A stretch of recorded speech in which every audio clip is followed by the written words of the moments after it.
Hello, my fellow school-based OTs. It's Monica at Schoodles, and guess what I have? I have a BOT3, and I am here to give you the rundown. If you are used to using the BOT2, you are going to easily transition to the BOT3 and like the changes that they've made. So these are just my first impressions upon opening the kit and reviewing the test materials and reading the manual.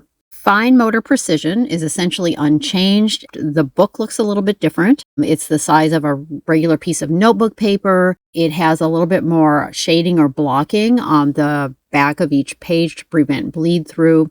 The other thing that's a little bit different is the folding paper task is a separate little pad of paper. So yes, your students will still be asking you, what am I making? There are more detailed scoring guidelines for the fine motor, so that makes it easier for you to score. With my new kit, I did get what seems to be a little bit smaller scissors than with the BOT2, and I do assess high school students. Some of them have very large hands. So the small scissors, yikes, we will see how that goes.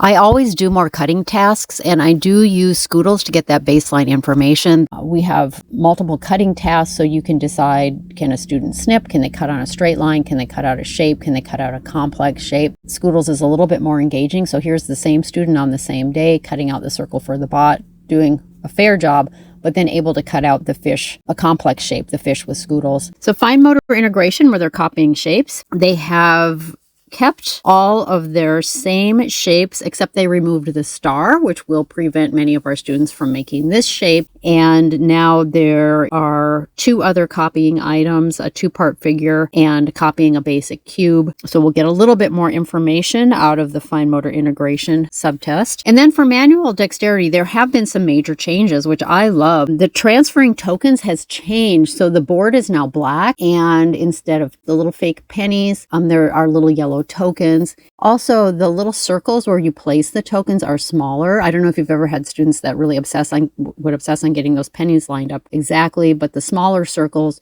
the token just has to cover the circle, so setup is going to be a lot easier. The task has been added here of transferring the tokens with both hands simultaneously. We changed the subtest where they have to make little dots in the circle, and now they make crossed lines in a circle. That's great. Those dots were a little confusing. Sometimes students would try to color that in.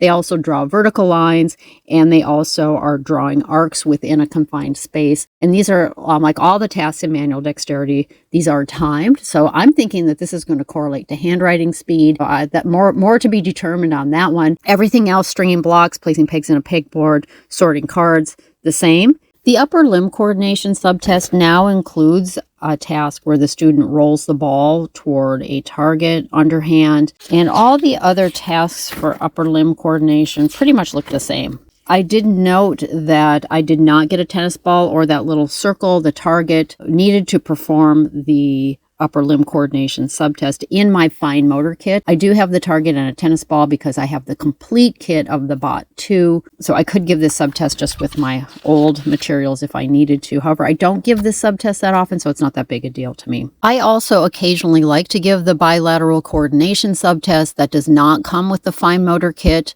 However, there are plenty of activities in the Schoodles School Fine Motor Assessment that look at bilateral coordination within the context of school tasks. On all the tasks that used to require a second trial, that trial is now dropped. It does make it important, though, that the student does understand what they are supposed to do before you begin the first trial, if there is only going to be one trial. One thing that I saw that I was super excited about was the BOT3 has a supplemental score. So it looks at fine motor precision, fine motor integration, and manual dexterity, and comes out with a score called skilled manual performance. There is also something that appears to calculate growth over time by comparing to previous BOT scores, but I haven't figured that out yet. As you know, the BOT was never designed to be a standalone school assessment, so it is important to have something where you're actually getting class samples and using a tool like Schoodles. Schoodles pairs perfectly with the BOT. I keep a little folder in my test kit with all the different Schoodles activities, and I pull them out as needed depending on how the student is doing. Schoodles also has multiple opportunities to collect handwriting samples for different age students. And the best part about Schoodles is once you purchase it, it's everything for the student is reproducible. So in summary, I love the changes to the BOT3. I feel like they really listened to OTs that gave feedback about what was working and what was not working with the BOT2. You throw in your classroom and school observations, interview the teacher, and you're good to go. If you have any questions, email me at Monica at Schoodles. Check us out at Schoodles.com.